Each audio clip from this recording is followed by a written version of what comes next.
Oke, izin saya mulai.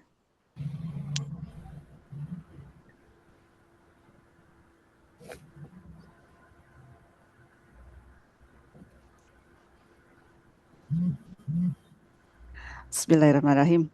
Tell me and I forget.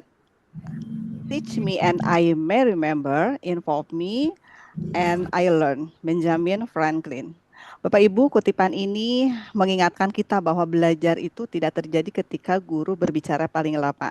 Tapi belajar itu terjadi ketika siswa atau murid itu terlibat, berpikir, bertanya, dan menemukan. Assalamualaikum warahmatullahi wabarakatuh. Waalaikumsalam warahmatullahi warahmatullahi wabarakatuh. wabarakatuh. Salam sejahtera untuk kita semua. Jalan-jalan ke Pasar Cikini. Cakep. Apa kabar Bapak Ibu hari ini? Alhamdulillah. Alhamdulillah, luar biasa. Allah Semangat pagi. Pagi. Semangat. Oke, kita samakan persepsinya ya. Kalau saya ucapkan semangat pagi, jawabnya pagi, Pagi. luar biasa, hebat. Hebat 2 jempol ke depan ya. Oke, siap.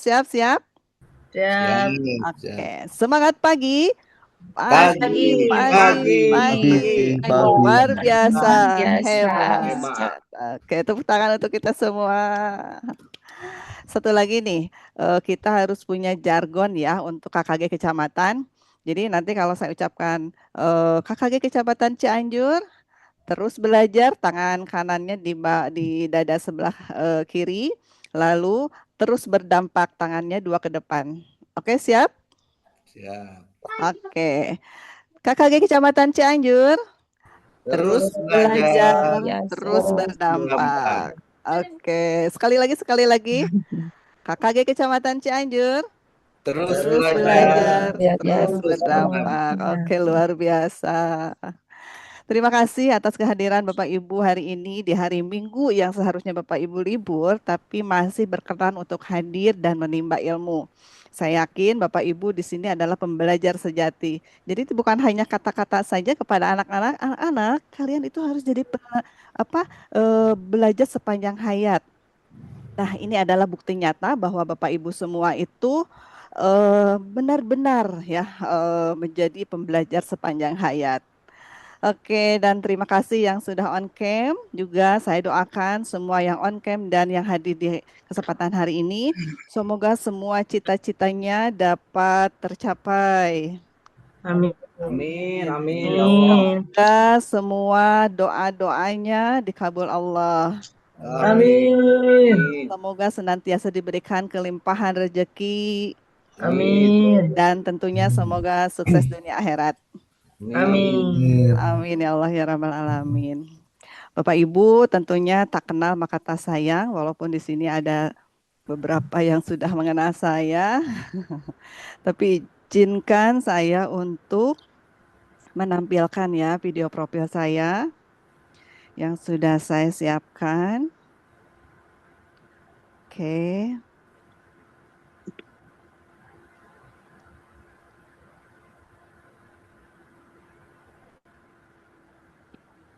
Sebentar.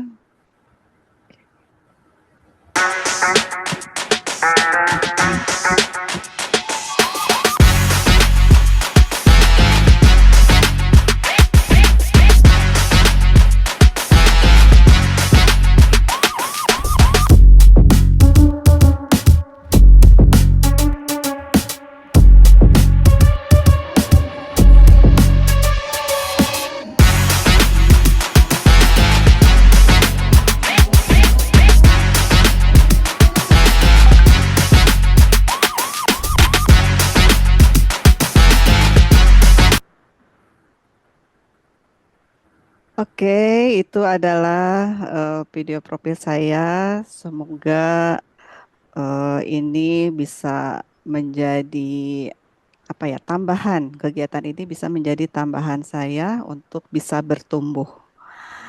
Baik, Bapak Ibu sudah siap-siap belajar pagi-pagi ini? Ya. Ya. Oke, selama 1 jam ke Siap, siap. depan, saya tidak akan mengajak Bapak Ibu mempelajari teori baru ya. Jadi saya ingin hanya berbagi 5 strategi sederhana yang bisa langsung Bapak Ibu coba di esok hari ya. Karena saya percaya kelas yang aktif itu bukan muncul karena siswanya hebat, tetapi karena gurunya mampu merancang pembelajaran yang tepat. Baik Bapak Ibu, sebelum kita belajar, ada baiknya kita membaca doa dulu terlebih dahulu. Eh, Membaca doa sesuai dengan kepercayaan, sesuai dengan agama dan kepercayaannya masing-masing, dipersilahkan. Bismillahirrahmanirrahim. Alhamdulillahirrahmanirrahim. Allahumma sholli ala sayyidina. Raditu billahi rabbil wa bislami dinna wa bi Muhammadin nabiyya wa rasulah. Rabbi zidni ilman warzuqni rahman bi rahmatika ya arhamar. Doa dicukupkan. Baiklah Bapak Ibu, sebelumnya saya ingin menampilkan izin untuk share screen.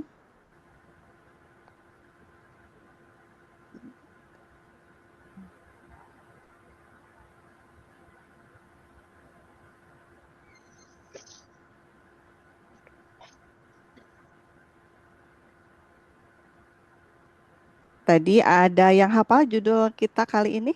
Apa? 5 strategi mengubah kelas pasif menjadi kelas aktif, membangun pembelajaran yang menghidupkan pikiran siswa. Keren sekali. Terima kasih Bu Tina ya, ini suaranya. Ya Bu, videonya ini kameranya error. Oh iya, tidak apa-apa. Yang penting Bapak Ibu bisa hadir. Alhamdulillah, terima kasih.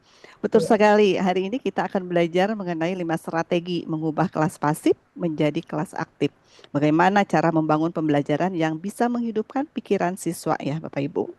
Atau pikiran murid. Kalau sekarang itu, sekarang panggilannya murid ya Bapak Ibu. Nah, sebelum kita membahas strategi, saya ingin bertanya dulu ya.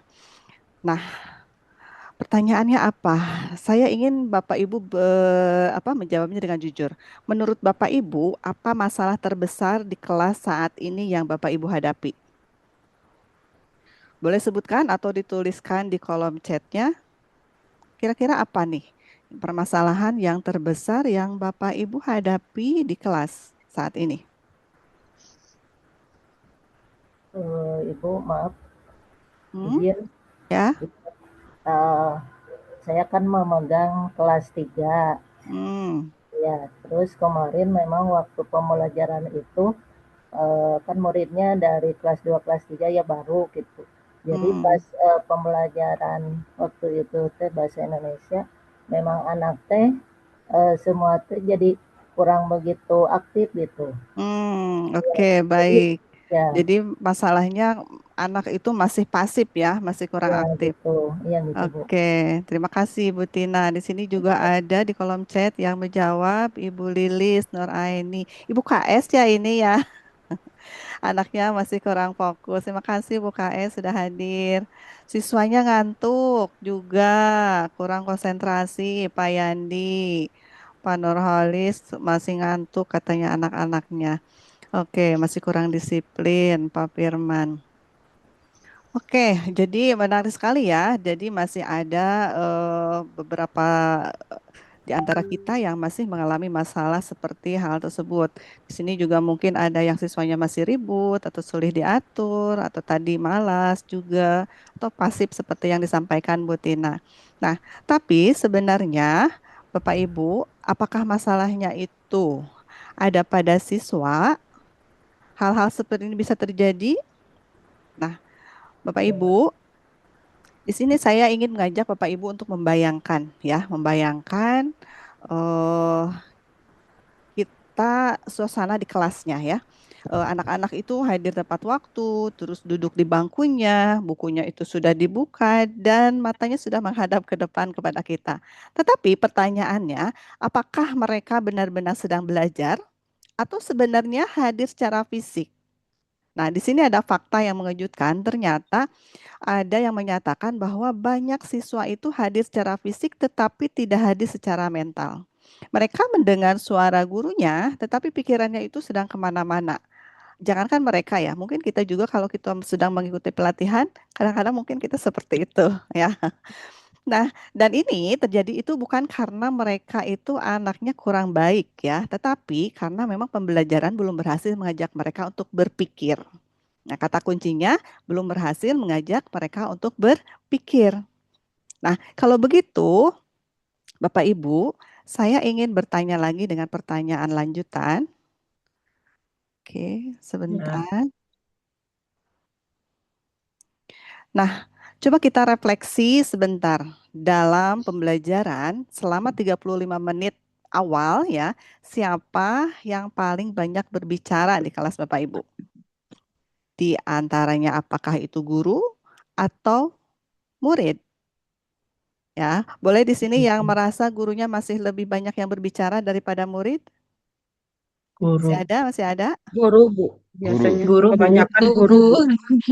Iya, itu kalau kita nggak bicara, anak-anak daripada diem, Bu. Ya, jadi oke, padahal ya, kalau guru yang paling banyak berbicara itu siapa sebenarnya yang sedang berpikir? Karena biasanya yang paling banyak berbicara itu adalah paling banyak berpikir, ya. Padahal tujuan pembelajaran itu bukan guru yang berpikir, tapi adalah murid. Murid. Oke, betul. Dan ternyata Bapak Ibu, penelitian juga menunjukkan hal yang sama. Jadi banyak penelitian tentang active learning menunjukkan bahwa siswa yang hanya mendengar saja itu bisa lebih cepat ya kehilangan fokus ya. Jadi yang siswa yang hanya mendengar itu cepat kehilangan fokus. Dan juga siswa yang hanya mendengar itu lebih cepat lupa. Dan selain itu juga akan lebih sedikit memahaminya dari apa yang kita sampaikan dibanding siswa yang secara aktif terlibat, siswa yang aktif berdiskusi, siswa yang aktif berpikir. Jadi otaknya itu akan bekerja lebih aktif dan ketika otaknya aktif, maka belajarnya juga menjadi lebih bermakna. Nah, kalau begitu Bapak Ibu, kalau kelas kita itu terus-terusan pasif, itu bagaimana? Apa dampaknya? Nah, dampaknya itu sebenarnya kita sudah tahu ya, sederhana sekali. Itu nanti anak-anak itu akan mudah bosan. Bosan. Iya, betul. Dan yang kedua, setelah bosan nanti motivasi belajarnya juga akan menurun Bapak Ibu ya. Nah, kalau motivasinya menurun ya, nanti anak itu akan sulit atau jarang untuk berpikir kritis. Dan tentunya jika semua itu terjadi, hasil belajarnya pun akan menurun atau rendah. Jadi yang harus kita ubah ini bukan siswanya terlebih dahulu, tapi desain pembelajarannya. Ya, jadi apa yang harus kita ubah Bapak Ibu? Desain. Betul, desain pembelajarannya. Nah, kabar baiknya nih, ada kabar baiknya buat Bapak Ibu semua. Kelas aktif itu bukan bakat, bukan harus muridnya itu harus pintar semua. Bukan juga sekolahnya itu harus sekolah favorit untuk bisa memiliki kelas yang aktif. Tapi kelas aktif itu adalah desain. Ya. Jadi gurunya itu harus mampu merancang pembelajaran yang tepat. Nah, oke. Sampai sini sepakat kita? Sepakat? Sepakat, Bu. Oke, sepakat. Jadi kita tadi sudah tahu masalahnya, ya. Kenapa sih kelas yang aktif itu sangat diperlukan. Nah, kalau begitu, sepertinya apa yang ada di benak kita mengenai kelas aktif? Mari kita masuk ke bagian berikutnya. Menurut Bapak Ibu, apa sih itu kelas aktif? Apakah kelasnya yang ramai? Ada interaksi, Bu. Ada interaksi. Oke, antara siapa nih interaksinya? Guru dan murid. Guru dan murid. Hanya guru dan murid saja? Kalau murid dengan murid itu boleh nggak interaksi? Ya. Oke, iya. Ada yang menyatakan siswanya banyak bertanya juga mungkin ya, itu dianggap kelas aktif. Atau tadi interaksi misalkan di dalam kelompok. Tapi sebenarnya kelas aktif itu bukan hanya kelas yang ramai atau kelas yang siswanya sering bertanya. Tapi yang ingin kita sepakati bahwa kelas aktif itu adalah kelas yang membuat siswa berpikir. Jadi kata kuncinya itu. Kelas aktif itu adalah kelas yang membuat siswa berpikir. Boleh ikuti kata-kata saya? Ya. Oke. Kelas aktif itu Kelas aktif itu adalah kelas adalah kelas yang membuat siswa berpikir. buat siswa berpikir. Oke. Ya, jadi kita sepakat. Jadi kata kuncinya bagaimana nih caranya kita membuat anak-anak itu bisa berpikir. Nah, berikut ini ada definisi mengenai kelas aktif. Jadi, kelas aktif itu adalah kelas yang memberi kesempatan siswa untuk berpikir, lalu untuk apa lagi Bapak Ibu? Bertanya, betul? Lanjut, berdiskusi, betul? Memecahkan masalah. Iya, bagus. Dan terakhir? Itu membangun pemahaman dirinya sendiri. Iya, betul. Nah, ini adalah goalnya nomor 5 ya. Bisa membangun pemahamannya sendiri. Nah, supaya kelas seperti itu bisa terjadi, Bapak Ibu, ada 5 prinsip. Ada berapa Bapak Ibu? Ada 5 prinsip. 5 prinsip yang harus kita pegang, betul. Nah, apa sih prinsipnya? Oke. Prinsip yang pertama adalah siswa belajar lebih baik ketika terlibat. Nah, saya ingin memberi contoh seperti ini. Mana yang menurut Bapak Ibu itu dari 2 contoh yang saya berikan itu yang akan lebih berdampak atau diingat oleh murid? Apakah murid untuk belajar sepeda itu hanya menonton orang naik sepeda? Atau belajar naik sepeda? Mana yang bisa lebih berdampak dan diingat oleh murid? Belajar naik sepeda. Betul ya, Jadi tentu langsung. harus belajar langsung. Betul. Karena pengalaman itu selalu lebih kuat daripada penjelasan. Sejalan dengan pembelajaran mendalam yang sekarang digaungkan oleh Kementerian Bapak Ibu. Jadi pembelajaran mendalam itu lebih ke pengalaman ya, tidak hanya mendengar, melihat saja. Nah, kalau begitu Bapak Ibu, pertanyaan selanjutnya, bagaimana sih cara membuat siswa itu bisa terlibat?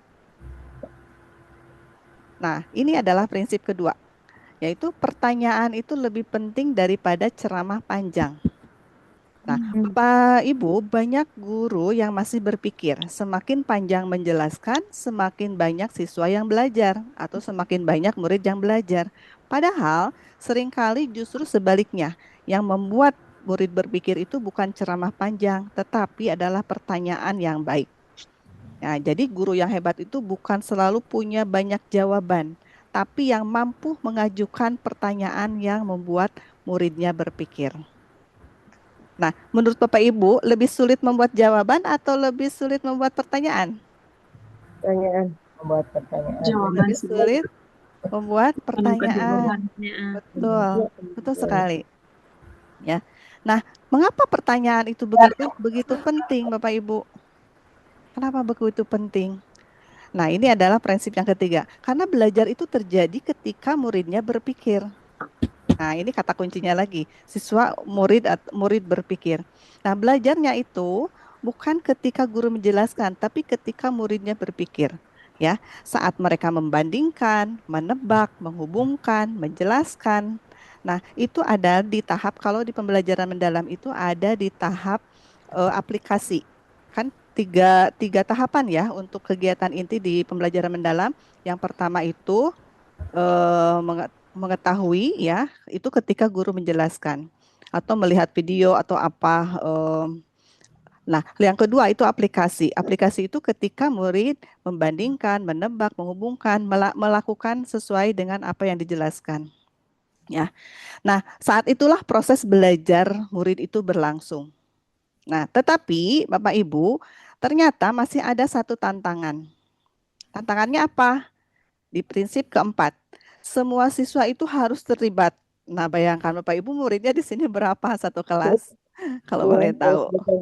35. Ada yang 30. 28. Luar biasa. 28. 28. 33, Bu. 35. Oke, yang 28 mungkin aman ya, nggak terlalu effort banget, tapi yang 35 bayangkan bagaimana semua siswanya itu harus bisa terlibat. Nah, kadang kita merasa kelas itu sudah aktif karena ada apa? Karena ada 5 anak yang terus menjawab. Padahal 25 anak yang lain itu masih diam. Nah, itu tidak bisa kita katakan kelas aktif karena hanya beberapa siswa saja yang aktif. Nah, kelas aktif itu yang bagaimana? Ketika semua siswa itu memiliki kesempatan untuk berpikir. Bayangkan, 30 siswa itu harus diberikan kesempatan untuk berpikir. Rom 16 tapi pindah ke ring 14. Kenapa? Orang praktis lah. Iya, ternyata ada yang salah kamar ya, Bapak Ibu. Oh, itu masuk Rom 16 tapi kok jujuk dipindah ke maring Rom 14. Oke. Bapak ada yang itu ya? Ada yang salah kamar. Iya, betul, Bu. Oke. Boleh lab aja, nanti kembali ke main room ya. Iya, Jadi ada arahan. Oke, kita lanjutkan sampai mana barusan ya? Ya, benar, Rom 16, Bu. Oke, Bapak lab aja dari room ini, nanti masuk ke main room dan minta dimasukkan ke room 16 ya. Iya, iya. Oke, sampai jumpa kembali Bapak. Iya, gue bubuk pakai Oke, di mana ya? Saya lihat ininya. Oke, kita lanjut ya. Jadi kita harus membuat semua siswa ini terlibat ya. Nah, supaya semuanya terlibat itu bagaimana Bapak Ibu? Nah, di sini ada prinsip yang terakhir yaitu prinsip kelima. Interaksinya itu harus dirancang. Jadi Bapak Ibu, interaksi harus dirancang. Betul. Interaksi ini tidak terjadi dengan sendirinya Bapak Ibu. Jadi harus benar-benar dirancang. Guru harus membuat muridnya itu bertanya, guru harus membuat siswa itu berdiskusi, dan guru harus membuat muridnya itu berpikir. Artinya, kelas aktif itu bukan kebetulan, tapi kelas aktif itu adalah hasil desain guru. Betul tidak Bapak Ibu? Iya. Betul ya. Jadi anak-anak itu tidak akan aktif jika memang desainnya itu memang kita tidak lakukan ya. Oke, Bapak Ibu, sampai di sini kita sudah memahami mengapa kelas aktif itu penting. Kita juga sudah memahami apa prinsip-prinsipnya. Tetapi saya yakin Bapak Ibu masih ada pertanyaan yang masih muncul ya di benak Bapak Ibu. Oke, baik Bu Lia, saya setuju. Tapi bagaimana sih caranya menerapkannya di kelas nanti besok? Nah, saya akan membagikan satu tips ya untuk Bapak Ibu. Ini yang paling saya suka. Saya akan berbagi framework aktif ya. Jadi 5 strategi sederhana yang bisa langsung Bapak Ibu coba mulai besok pagi. Boleh saya bagikan atau cukup sampai di sini saja? Bagikan Bu. Oke, sini siapa yang itu share screen di sini? Oke, nggak apa-apa, dimaafkan. Oke, lanjut ya. Ikan hiu, ikan cucut. Yuk lanjut. Cakep. Oke, nah Ini cakep. iya, ini adalah 5 strategi aktif ya. Framework ini sebenarnya bukan teori baru Bapak Ibu, ini adalah kerangka praktis yang saya rangkum Ini no teteh no Bibi. prinsip pembelajaran aktif. Oke, nomor teteh ya. Prinsip pembelajaran aktif menjadi 5 langkah yang mudah diingat. Nah, saya berharap setelah pelatihan ini Bapak Ibu bisa pulang dengan inspirasi ya, tapi juga menerapkan strategi yang sudah dipraktikkan. Mari kita lihat framework aktifnya itu. Aktif ini adalah akronim ya Bapak Ibu. Framework aktif ini adalah 5 strategi untuk mengaktifkan pembelajaran. Oke. A-nya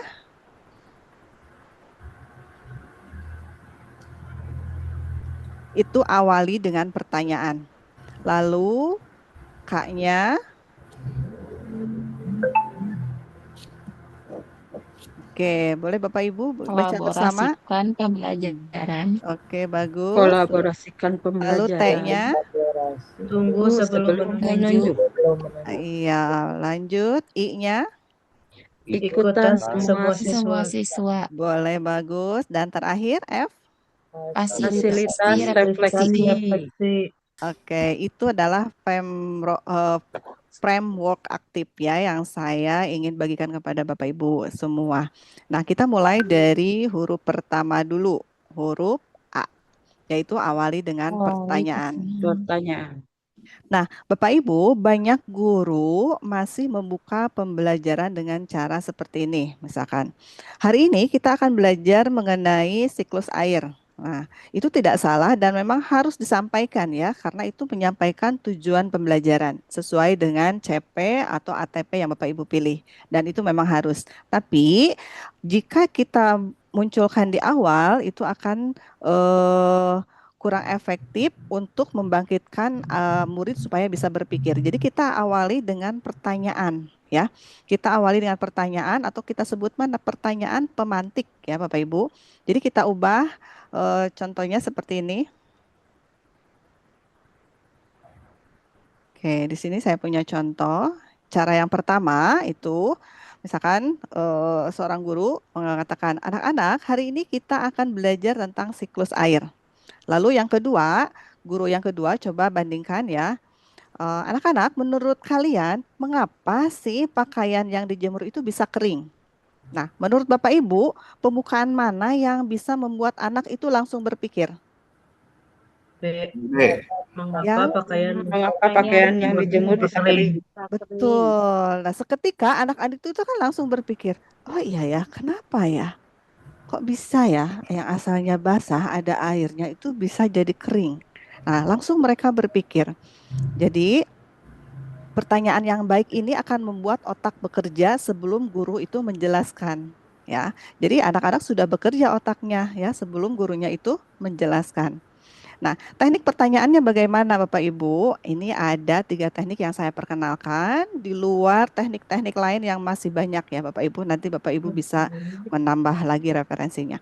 Yang pertama itu adalah pertanyaan misteri. Contohnya bagaimana? Nah, seperti ini. Misalkan, anak-anak, mengapa bayangan kita bisa berubah-ubah panjangnya? Nah, itu pertanyaan misteri. Ya, jadi anak nanti penasaran, iya ya, kenapa ya? Padahal mereka tuh biasanya nggak ngeh kenapa panjang bayangan itu kadang pendek, kadang panjang gitu. Ya. Atau teknik yang kedua. Teknik kedua itu pertanyaan prediksi. Contohnya seperti apa? Misalkan seperti ini. Anak-anak, menurut kalian apa yang akan terjadi jika semua pohon di sekitar sekolah kita ditebang? Nah, anak itu akan mulai berpikir dan memperkirakan, walaupun perkiraannya mungkin ada yang pas, ada yang masih salah ya, itu is okay ya. Itu namanya pertanyaan prediksi. Lalu, teknik pertanyaan yang ketiga adalah pertanyaan pengalaman. Contohnya misalkan, anak-anak siapa yang di antara kalian yang pernah melihat pelangi? Boleh acungkan tangan gitu ya. Terus, kapan kalian melihatnya? Nah, nanti anak-anak langsung menghubungkan materi itu dengan pengalaman hidupnya. Wah, yang pernah lihat langsung mengangkat tangan gitu. Terus kapan? Semua anak itu pasti akan menyebutkan kapan, misalkan pagi hari atau ketika setelah hujan atau bagaimana ya, sesuai dengan pengalaman mereka. Jadi dengan cara ini guru itu sebelum menjelaskan itu sudah anaknya sudah berpikir terlebih dahulu. Nah, setelah anak mulai berpikir, Bapak Ibu jangan biarkan mereka berpikir sendirian. Ya, jadi saatnya mereka untuk belajar bersama temannya. Nah, ini kan sudah kepancing nih, otaknya sudah mulai bekerja nih. Nah, Bapak Ibu langsung ya strategi yang kedua yaitu K, kolaborasikan pembelajaran. Nah, di sini karena belajar itu bukan hanya dengan guru Bapak Ibu. Jadi interaksinya bukan hanya murid dengan guru, tapi tadi disampaikan oleh Pak Andi antara murid dengan murid juga ya. Tetapi, nah, salah satu teknik yang paling sederhana di sini, tekniknya bagaimana sih cara mengkolaborasikan pembelajaran itu? Ada yang namanya teknik think, pair, share. Jadi ada 3 tahap, think, lalu pair, lalu share. Nah, bagaimana nih praktiknya? Nah, pertama, kita memberikan satu pertanyaan. Anak itu berpikir, think, ya, diproses think. Anak berpikir sendiri. Biarkan anak itu berpikir sendiri, kasih waktu misalkan berapa detik, 30 detik ya, atau berapa detik sesuai dengan karakter murid-murid Bapak Ibu semua. Lalu sekarang tahap ke pair-nya. Nah, pair itu untuk berhubungan dengan pasangan ya, diskusi pasangan. Pair itu untuk diskusi dengan pasangan. Nah, lalu anak-anak kalian diskusikan dengan teman di sebelah ya, cukup dengan teman sebangku itu selama 1 menit. Nah, ini benar-benar dikasih waktu 1 menit Bapak Ibu. Jangan dikurangi, jangan dipercepat. Karena waktu 1 menit ini berharga untuk mereka untuk melakukan diskusi. Lalu setelah itu baru tahap share. Nah, share-nya itu apa? Berbagi ke kelas. Nah, di sini nanti diberikan kesempatan anak-anak siapa yang nanti mau berbagi hasil diskusinya ke depan. Nah, itu bisa berpasangan ke depan dua-duanya. Ya, ini adalah teknik untuk mengkolaborasikan pembelajaran antara siswa dengan siswa dengan cara apa Bapak Ibu? Think, pair, share. Share. Nah, kira-kira mudah tidak untuk diterapkan nih? Share. Insya Insya Allah mudah ya. Nah, ini kalau misalkan Bapak Ibu anak-anaknya sudah terlatih, sudah terbiasa dengan teknik ini, insya Allah otaknya itu akan selalu aktif di dalam pembelajaran Bapak Ibu. Nah, itu nanti kan namanya cara kerja otak itu luar biasa Bapak Ibu.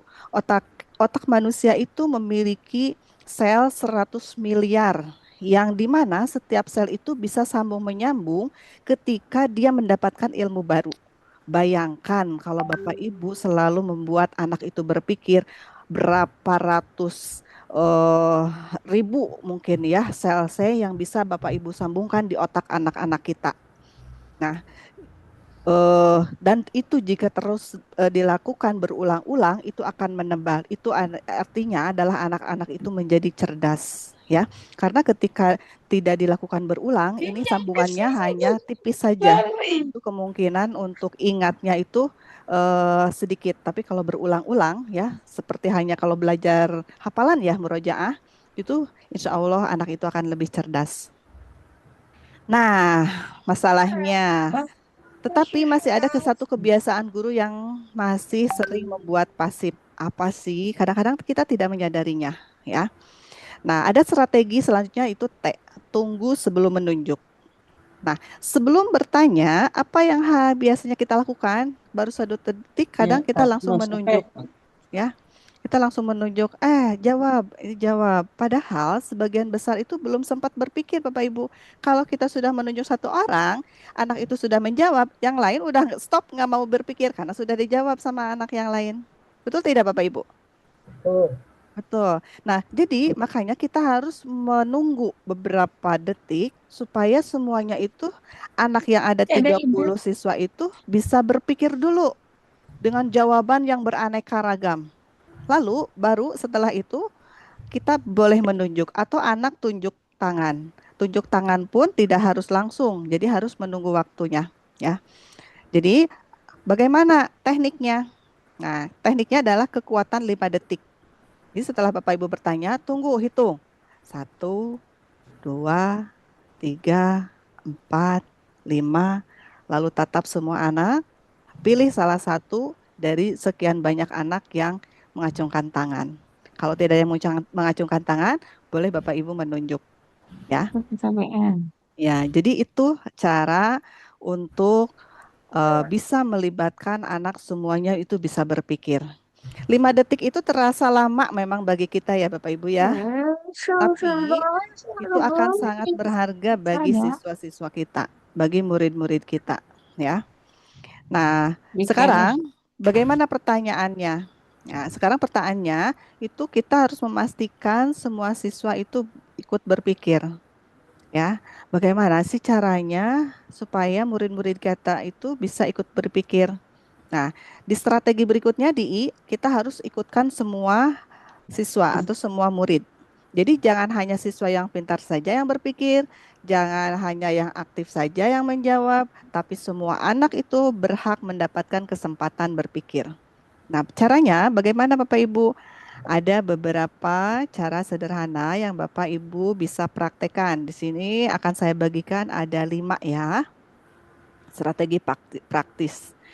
Yang pertama itu dengan kartu nama. Nah, Bapak Ibu bisa membuatkan kartu ya dari apa ya yang keras, biasanya dari bungkus makanan ya, dus-dus bekas bungkus makanan tuh nggak terlalu tipis dan nggak terlalu tebal. Itu bisa kita gunting-gunting, kita tuliskan namanya semua anak-anak kita di situ ya. Nanti dipakai ketika kita setelah mengajukan pertanyaan, ambil kartu ini secara acak. Nah, dengan cara ini semua siswa akan merasa memiliki peluang yang sama untuk dipanggil, sehingga akan terdorong nanti untuk berpikir, wah takut saya nama saya yang nanti yang terambil nih, harus saya memikirkan jawabannya. Ya, dengan cara seperti itu anak-anak bisa terpacu untuk memikirkan jawaban dari pertanyaan yang kita lontarkan. Ya, dengan apa cara Ibu satunya yang pertama? Buat kartu nama. Iya, Kartu oke, nama. buat kartu nama. Lalu lanjutkan. Lanjutkan. Oke, cara keduanya apa sih? Nah, ini sebenarnya mirip aja ya dengan kartu nama, hanya ini medianya berbeda dengan undian stick. Stick es krim, tahu Bapak Ibu? Ya, Oke, nah Tahu. stick es krim ini bisa kita kasih nama di situ, nama-namanya ya. Nanti nama anak-anaknya ditulis di situ, kemudian nanti setelah pertanyaan sama diundi secara acak dari stick tersebut. Cara ini memang sederhana ya Bapak Ibu, murah dan biasanya disukai anak-anak karena seperti permainan ya. Lebih kayak menantang gitu ya. Seperti itu. Oke, lanjut. Cara yang ketiga itu dengan voting. Nah, tidak semua pertanyaan itu harus dijawab secara lisan. Sesekali ajukan pertanyaan pilihan, lalu minta murid menunjukkan pilihannya. Dengan cara apa? Dengan mengangkat tangan. Seperti tadi, siapa yang pernah melihat apa pelangi? Acungkan tangan, boleh. Atau misalkan ada 2 pilihan nih. Misalkan mereka dikasih kartu warna nih. Siapa yang senang jalan-jalan ke gunung, boleh acungkan kartu warna yang berwarna apa ya, hijau misalkan. Nah, kalau siapa di antara kalian yang paling sukanya itu pikniknya ke pantai, boleh misalkan kartunya yang warna biru, gitu. Ya, seperti itu. Atau mungkin dengan jempol ya pertanyaannya yang jawabannya itu oke, bagus ya. Oke, iya. baiklah ibu bukan duit. Iya, punya uang dah buat jalan-jalan ya Bu ya. Oke, lalu yang keempat apa nih? Yang keempat. Oke. Keempat ini mini whiteboard. Whiteboard mini. Nah, bagaimana? Ini berikan setiap siswa itu untuk menulis ya, media untuk menulis. Bisa lembar yang ditulis kertas bekas gitu, kita gunting-gunting ya. Kalau bekas print biasanya suka banyak ya daripada kita buang. Kalau saya senang dimanfaatkan, suka dibikin untuk sticky note ya. Kalau sticky note kan kita beli mahal gitu ya. Kalau misalkan kita bisa memanfaatkan barang bekas untuk sticky note. Nah, kita siapkan. Nah, ini nanti kita bagikan kepada anak. Nah, minta mereka menuliskan jawaban di kertas yang kita berikan, lalu angkat nanti bersamaan. Nah, dengan cara ini guru dapat melihat pemahaman seluruh siswa. Jadi bukan hanya 1-2 anak yang aktif, tapi mereka harus mengacungkan kertas, di mana di kertas itu ada tulisan jawabannya. Itu pasti anaknya akan berpikir semua. Ya, kertasnya boleh agak besar, 1 APS misalkan dibagi 2 supaya terbaca dari depan ya. Atau kalau misalkan banyak kertas bekasnya boleh 1 HPS gitu. Ya, seperti itu. Oke, dan strategi yang terakhir itu adalah dengan exit ticket. Nah, sebelum pulang nanti Bapak Ibu bisa mencoba minta setiap murid ini menuliskan 1 hal yang dipelajari ya, 1 pertanyaan yang dimiliki atau 1 kesimpulan. Boleh pilih 1 saja yang dipilih yang dituliskan oleh anak. Bisa 1 hal yang dipelajari hari itu, atau 1 pertanyaan yang masih ingin ditanyakan, atau 1 kesimpulan ya. Jadi Saya yakin ini hanya membutuhkan beberapa menit saja mereka untuk menulis, tapi ini bisa memberikan informasi kepada Bapak Ibu yang sangat berharga untuk merencanakan pembelajaran berikutnya sebagai bahan refleksi pembelajaran.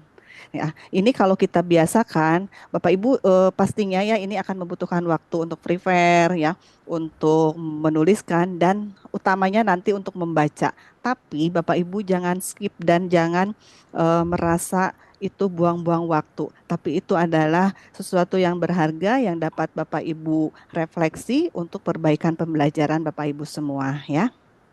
Nah, dari semua strategi ini sebenarnya sangat sederhana Bapak Ibu ya. Yang terpenting itu bukan memilih strategi yang paling canggih, tetapi yang memberikan kesempatan kepada murid untuk berpikir dan terlibat ya. Kata kuncinya memberikan kesempatan setiap murid untuk berpikir dan terlibat. Karena ketika semua ikut berpikir, saat itulah benar-benar terjadi pembelajaran yang aktif. Oke, Bapak Ibu sepakat sampai sini? Oke, yang mau minum boleh minum dulu ya. Ini saya sudah siap nih air segalon. Izin saya minum dulu ya Bapak Ibu. Sama Bu. Bang Somai ngalangkung tuh. Tukang somai pegat atuh. Ya, biar tetap fokus tidak boleh dehidrasi ya Bapak Ibu. Ya.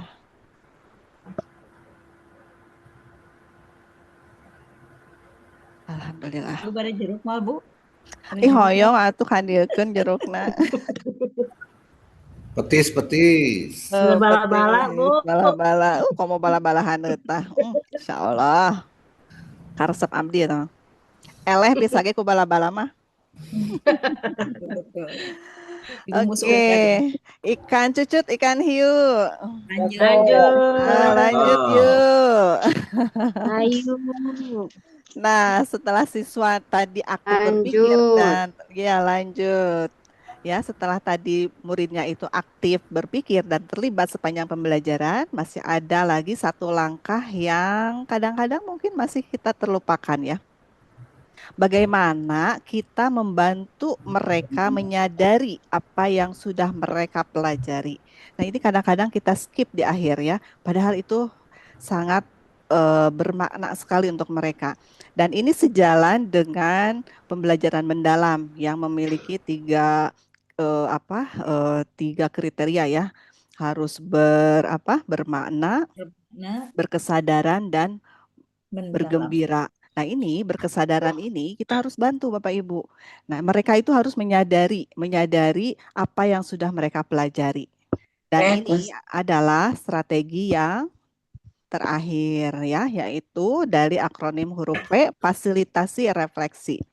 Jadi belajar itu belum selesai ketika guru selesai mengajar, tetapi belajar itu selesai ketika muridnya menyadari apa yang sudah dipelajari. Nah, bagaimana tekniknya Bapak Ibu? Tekniknya ini favorit saya adalah refleksi 321. Apa Bapak Ibu? Refleksi 321. Oke, jadi sebelum kita lanjut ke penutup, nah saya ingin mengajak Bapak Ibu melakukan hal yang sama seperti yang akan kita lakukan pada murid. Kita melakukan refleksi, Bapak Ibu, refleksi 321. Yuk kita lakukan, kita coba. Bapak Ibu boleh tuliskan di kertas. Ada kertas Bapak Ibu di samping Bapak Ibu? Ada Bu. Ada, pulpennya ada? Iya. Oke, sekarang Bapak Ibu tuliskan 3 hal yang paling berkesan di pelatihan kita hari ini. Dari awal sampai barusan, Bapak Ibu tuliskan 3 hal yang paling berkesan di pelatihan hari ini. Oke, 3 hal ya. Sudah dapat? OTW Bu, OTW.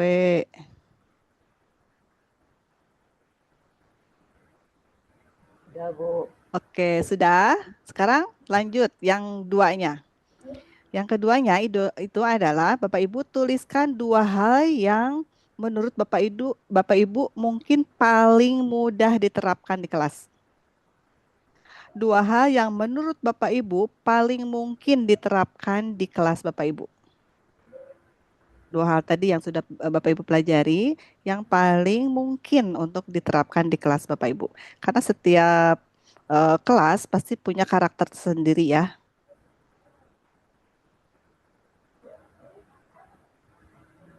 Oke, sudah. Lanjut ke yang satunya. Nah, tuliskan. Oh, belum. Oke, ditunggu. Nah, satu hal yang akan benar-benar dicoba Bapak Ibu sama besok kan hari Senin nih, ya. Satu hal saja yang akan Bapak Ibu coba besok nih bersama anak-anak Bapak Ibu di kelas. Cukup satu saja, tuliskan. Oke, sudah semua? Siapa nih yang mau rela berbagi? Siapa yang mau rela berbagi? Apa yang sudah Bapak Ibu tuliskan? Boleh acungkan tangan. Boleh raise hand.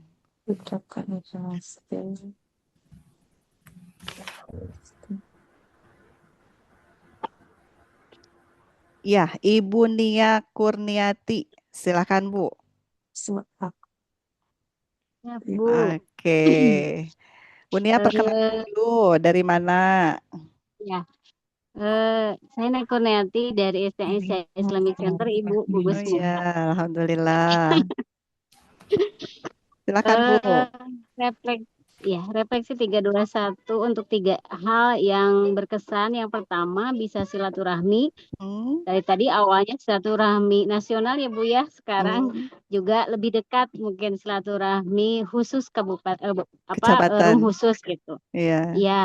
Kemudian yang keduanya mendapatkan ilmu baru. Sebetulnya kadang itu teh ilmu kadang sudah ya Bu ya, tapi diramu lagi jadi ilmu baru gitu. Betul, bukan teori yang baru ya sebenarnya itu ya. Ya. Oke, yang lanjut. ketiganya keinginan ingin menerapkan yang sudah dipelajari. Oke, bagus. Yang berkesannya. Sekarang yang keduanya. Dua hal penting. Dua hal yang paling mudah diterapkan. Yang pertama, insya Allah untuk prinsip mungkin ya Bu ya. Untuk 5 prinsip itu insya Allah bisa diterapkan. Kemudian 5 strategi aktif. Oke, bagus. Terakhir. Ya, satu hal yang akan dicoba itu mulai dari 5 strategi aktif gitu Bu. Oke, mau semuanya 5-5-nya atau salah satu saja? Yang dari 5 strategi itu? Yang mana dulu nih? Yang paling yang mau besok? Awali dengan pertanyaan. Sebetulnya 5-5 insya Allah, cuman mungkin yang paling itu awali dengan pertanyaan ya Bu ya. Oke, baik, bagus. Ya. Terima kasih Bu Nia atas sama-sama Bu sharingnya, apa yang sudah dipelajari dan apa yang menyampaikan apa yang paling mudah nanti diterapkan dan yang akan mulai dilakukan mulai esok hari. Semoga semuanya bisa menjadi bekal yang berdampak ya untuk murid-murid Bu Nia di IC ya. Terima kasih. Oke, Bapak Ibu, terima kasih ya sudah berbagi. Saya yakin Bapak Ibu juga tadi sudah banyak menuliskan ya. Oke, kita lanjutkan ya. Tadi sampai di mana ya? Oke.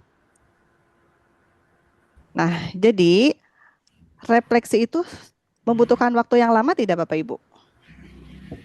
Tidak ya, tetapi dampaknya insya Allah itu akan besar. Ketika anak itu merefleksi, anak berpikir, mengulangi apa yang dia dengar, apa yang dia praktekkan, lalu dia akan lebih tertanam nanti di otaknya. Dan akan tadi di bunia itu akan lebih tertanam, wah saya besok mau menerapkan ini. Itu akan lebih tertanam lagi karena itu ditanamkan oleh dirinya sendiri ya. Nah, inilah yang saya harapkan Bapak Ibu bisa menerapkannya juga kepada murid-murid Bapak Ibu di kelas. Jadi jangan biarkan siswa itu pulang hanya membawa catatan, tapi biarkan mereka pulang membawa kesadaran tentang apa yang telah mereka pelajari. Refleksi ini membantu mereka membawa kesadaran tentang apa yang telah mereka pelajari. Lagi-lagi ini sesuai dengan PM yang sedang kita praktekkan ya dalam pembelajaran ya. Oke, Bapak Ibu. Sekarang setiap orang di ruangan ini pastinya sudah memiliki satu komitmen ya. Satu komitmen, kita jadikan komitmen ini sebagai langkah awal perubahan ya. Nah, Bapak Ibu, banyak pelatihan yang menginspirasi, tetapi hanya sedikit yang benar-benar mengubah praktiknya di kelas. Mengapa? Karena setelah pelatihan selesai, kita akan kembali sibuk, lalu lupa mencoba. Oleh karena itu, saya tidak ingin itu terjadi kepada Bapak Ibu. Ya, saya tidak ingin Bapak Ibu membawa pulang 5 strategi sekaligus, tapi lupa untuk menerapkannya. Saya hanya ingin Bapak Ibu membawa pulang satu perubahan, ya.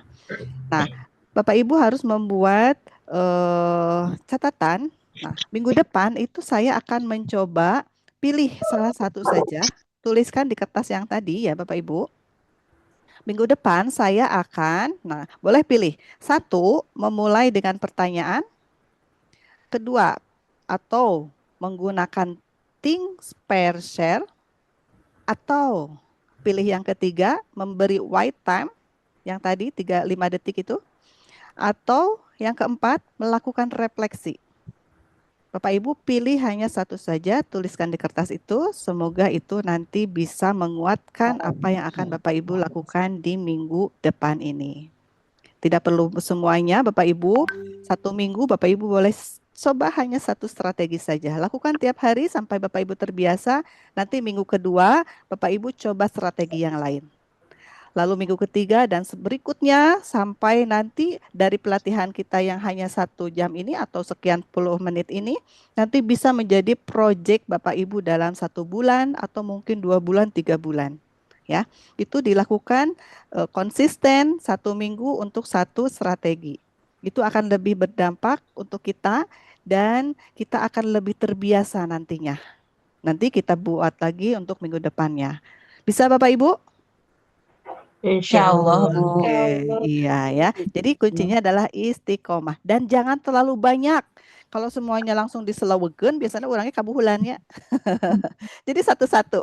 Nah sunahnya kita makan gue jangan dicampur-campur ya. Sunahnya itu satu macam ya. Sunahnya itu seperti itu ya. Jadi tidak perlu semuanya karena perubahan besar itu selalu dimulai dari langkah kecil yang dilakukan secara konsisten ya. Boleh ulangi kata-kata saya Bapak Ibu? Konsisten itu Perubahan besar dimulai dengan langkah kecil yang dilakukan dari langkah kecil yang dilakukan secara konsisten. Oke, bagus sekali. Nah, kalau setiap guru melakukan satu perubahan kecil, apa kira-kira yang akan terjadi pada murid kita? Oke, ada feedback. Nah, saya percaya setiap guru itu hadir ke sekolah bukan hanya untuk menyampaikan materi, tetapi untuk membangkitkan potensi anak-anak. Hari ini kita sudah belajar mengubah kelas yang pasif menjadi kelas yang aktif. Ya, dari murid yang hanya mendengar nanti bisa menjadi murid yang mulai berpikir. Dan dari murid yang hanya menjawab menjadi murid yang mulai bertanya. Dan akhirnya dari kelas yang pasif menjadi kelas yang hidup oleh interaksi. Tunggu dulu sayang. Oke, baik Bapak Ibu, saya ingin menutup sesi ini dengan satu kutipan yang selalu mengingatkan saya sebagai seorang pendidik ya, sama seperti halnya Bapak Ibu. Guru yang mengubah masa depan bukanlah guru yang paling banyak berbicara, melainkan guru yang paling banyak menghidupkan pikiran siswanya. Semoga ketika Bapak Ibu kembali ke sekolah, yang berubah bukan hanya metode mengajarnya, tetapi juga pengalaman belajar anak-anak kita.